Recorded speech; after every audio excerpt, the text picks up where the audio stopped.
There's another layer to this. And it's the part that makes the whole thing feel genuinely unsettling. The acceleration of time as you age isn't just about novelty. It's also mathematical. When you are 5 years old, 1 year represents 20% of your entire life. It is a massive proportion of everything you have ever experienced. A single year at age 5 contains more relative weight than almost any other period you will ever live through.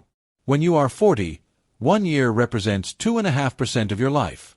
It barely registers against the full span of your experience. 1 year at 40 is not just shorter because your brain is processing less. It is shorter because it is proportionally smaller against the growing scale of everything you've already lived. The German philosopher Paul Janet first described this in 1897.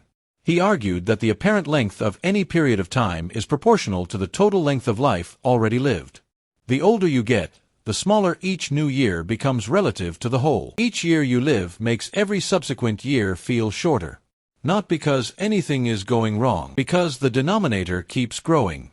There is also the question of what happens to your brain physically as you age. In childhood and adolescence, your brain is producing new neurons, forming new connections, and wiring itself at an extraordinary rate.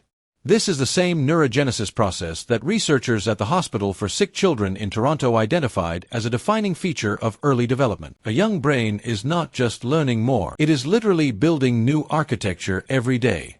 That construction requires enormous amounts of processing. And all of that processing generates memory. Dense, layered, detailed memory. The kind that makes a single summer feel like a lifetime when you look back at it years later.